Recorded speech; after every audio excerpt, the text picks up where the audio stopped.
Welcome into NFL Daily. I've got grades for every single Sunday matchup, minus Sunday Night Football. Before we dive into those, a quick shout out to our presenting sponsor, Manscaped. Head over to manscaped.com/chat and you'll save 20% and get free shipping on all of their men's grooming tool products.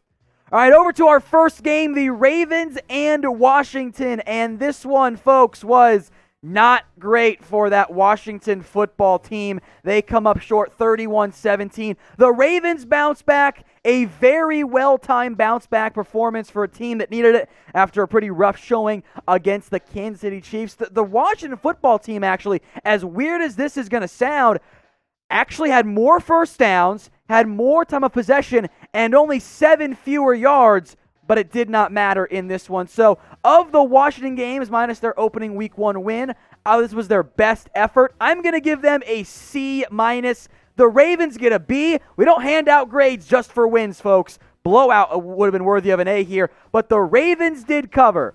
Good teams win, great teams cover, so I'm giving Baltimore a B in this one. The Vikings and the Texans, and this one, folks, was a not good showing for Houston whatsoever. Deshaun Watson does throw for 300 yards. I thought he played pretty well in this one. Will Fuller kind of dropped. There was some contact, couldn't reel it in. We'll give him a drop anyway. The game-tying touchdown catch. But Houston is 0-4 as they enter today's game with the NFL's worst run defense. And Minnesota decided we're going to let Dalvin cook. Get it? Producer Sam laughed. Thank you, Producer Sam. He went for 130, averaged almost 5 yards a carry. Minnesota almost let the Houston Texans come back. So our grades for this one, I'm giving Houston a D. I'm giving them extra bad credit because they're 0-4 right now. Minnesota, meanwhile, give them a C+. Not their best effort, but a win is a win in a battle of winless teams so far this year.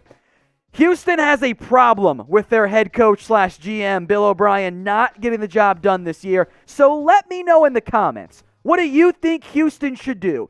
Type F for fire him or type K for keep. Now, if you want to wait, that's fine. I don't trust O'Brien right now. I'm leaning toward fire, but get your votes in for me in the comments section. The Arizona Cardinals offense looked great early this year, and they've fallen apart since then. 262 total yards. Kyler Murray completed 24 passes. They went for a total of 131 yards. He averaged 4.3 yards per completion. Those are middling rushing stats, not passing stats. The Cardinals offense did not show up in the way they needed to. Teddy Bridgewater, he threw the interception, but he didn't have his best showing either. So I'm giving Arizona a D+ in this one. You're supposed to be a team that gets carried by your offense, and that was not the case in this one. Good job, Carolina. They are 2-2. They are at least hanging around a potential wild card spot since things did expand this season. I give them a B+. Good showing, Carolina. Arizona, get back on track. We ranked in the top 10 of our power rankings this year. What are you doing? Now, the Lawnmower 3.0, ladies and gentlemen, is the single best men's grooming tool out there. Head over to manscaped.com/chat. That link will save you 20% off all of their grooming tools, including that Lawnmower 3.0. Help trim up your nether regions. You're not going to tug and pull and cut yourself with this. It's perfectly designed for it. 20% off and free shipping. If you want to get the perfect package, feel free to do that as well. You'll get 20% off and the same free shipping there. The most comfortable boxers that you'll own. I'm wearing them right now. You can't even tell I have them on. They are so comfortable. Go check them out at manscaped.com/chat. That link will be in the comments and it will be in the description. One of the actual, I thought, better games this week was Chargers and the Bucks. The Chargers were up in this one. It looked for a long time like they were going to find a way to win this game, and then the Bucks came just roaring back. Tom Brady turning back the clock, 369, 5 touchdowns. Justin Herbert played very well on top of that. I think he is very clearly the guy going forward for LA, but in the end, the Chargers come up short. I thought they played well. The Chargers have been the same team for a couple years. They just can't win those close games. I'm going to give them a B-. The Bucs defense struggled early. They kind of bounced back as things went along. I thought Tampa overall, despite trailing early, actually put together one of the better games in week 1, so I'm going to give them an A-. Now, if you guys want weekly NFL grades, I want you guys to subscribe right now. Hit that big red button. We've done them for the first 3 weeks. We do power rankings early Tuesday morning. So if you want to stay updated on everything around the NFL, hit that big red button and subscribe today. The Seahawks and the Dolphins now, as Miami hung around for a while in this one. They really did, but they settled for 5 field goals. Shout out those of you who played Jason Sanders in fantasy this week, but the Seahawks were just the better football team again. Russell Wilson did not have his best performance of the season, but he still threw for 362 scores and was 5 of 5 for 97 yards in the fourth quarter. A very impressive showing by the man I consider to be the MVP favorite. So in this game, I'm going to give Seattle a B. Not their best effort, but hey, you're not going to complain about an above-average grade. A is awesome. B is above average, C is average, D is bad, F is terrible. There is an F grade coming up in a little bit, folks. I thought Miami was okay. I give them a C. Now, my answer to this question right now is one Russell Wilson. I believe he should be the MVP favorite right now. But I want you guys to get your votes in. Who do you believe that it is? If you get the ad break here on YouTube, perfect time, scroll down to the comments and get your votes in. The Saints and the Lions now. The Saints, they did not look good in week 2 or week 3, but they got back off the schneid with a victory over the Detroit Lions. Now, Drew Brees doesn't quite look right to me. I think getting back Michael Thomas will be a big deal for this team. But I want to focus here more on the Detroit Lions, even though the Saints won. Lions are 1-3. The Lions blew another double-digit lead. They opened up today's game up 14 to nothing. Let me say it again. 14 to nothing. They were up. They have lost the 6 straight games that they've lost, I guess the 6 games, all of them, they led by double digits. They're chokers. There's no way around it. They're the first team. They're the first team to ever do that. They are the first team since 2011 to lose 3 of their first 4 after leading by double digits. What are they doing in Detroit?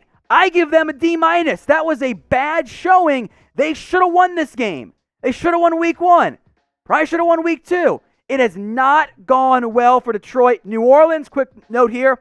Good job. Way to get back on track. The Bengals and the Jags in this one. Joe Burrow picks up his first career win, 300 yards through the air. Did not get hit as much. And I'd say almost as importantly, hey, welcome back, Joe Mixon. We miss you, fella. 151 on the ground, 2 scores, plus 1 through the air. That came on 30 yards as well. He actually missed practice late this week because he had chest pain, goes to the hospital. He's fine. He's able to play and helps lead the Bengals to their first win of the year. Now, these teams are not good, but I am going to grade on a curve here. Namely, Jacksonville should win this game. We're a far cry from them beginning the season with a win. They've fallen apart, so I dock them heavily. I give them a D. The Bengals, though, look, it's not going to be pretty this year. This is going to be one of their few wins, I think. So I'll be generous here, Cincinnati, and give you an A-, but I'll tell you what, Joe Burrow is the guy for that organization. Now just get him some damn offensive line help. Let's go to the Browns and the Cowboys. As you guys know, I am the Cowboys Report host, and the Cardiac Cowboys, they found a way to make it interesting, but they lose 49-38. This was a game, ladies and gentlemen, in which Dak Prescott threw for 500 yards, had 4 touchdown passes, and the Cowboys lost by double digits. They actually led 14-7, and Dak never got to throw a pass with a lead. In fact, he trailed the next time he threw a pass, which is absolutely wild to me. So for the Browns, they ran for 300 yards on the ground. I'm going to give them a B. It's not an A because they let the Cowboys claw their way back into it. But you know what? I'm flunking the Cowboys. That was a bad performance. The score, it wasn't even as close as it might indicate. They allowed 31 unanswered. The defense can't stop a nosebleed. The offensive line let Dak get hit multiple times. Zeke fumbled again.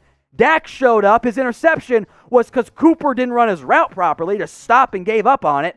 The Cowboys looked terrible.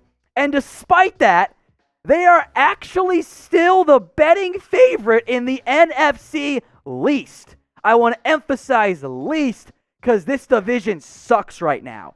Let me know who you think is going to end up winning. Type C for the Cowboys.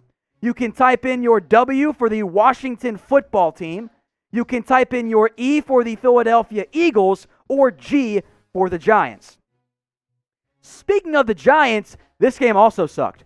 17-9, the Rams, I don't know if win is the right word, don't lose in this one. The actual big takeaway, as far as I'm concerned, is that Jalen Ramsey and Golden Tate actually got in a fight after the game ended.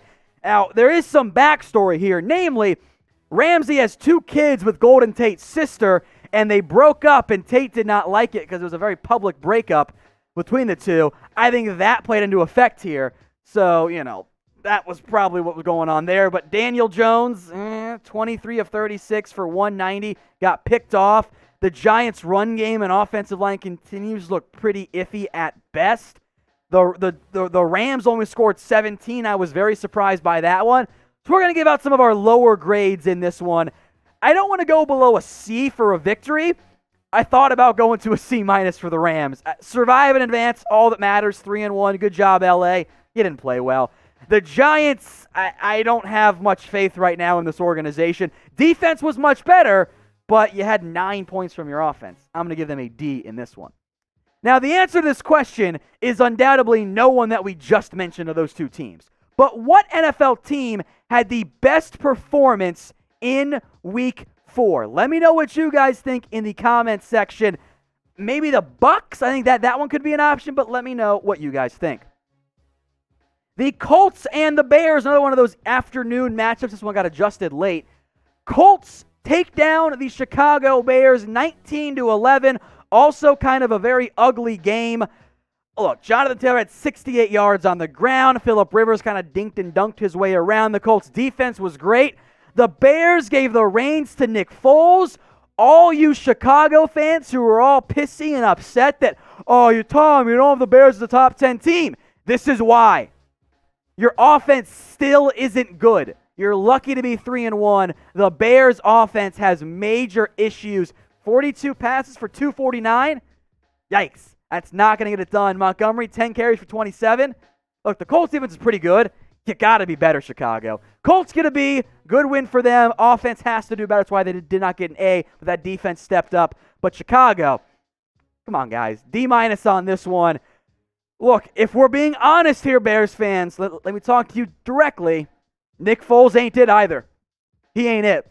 26 of 249. That's not going to get it done. That's a sub 6 yards per pass attempt.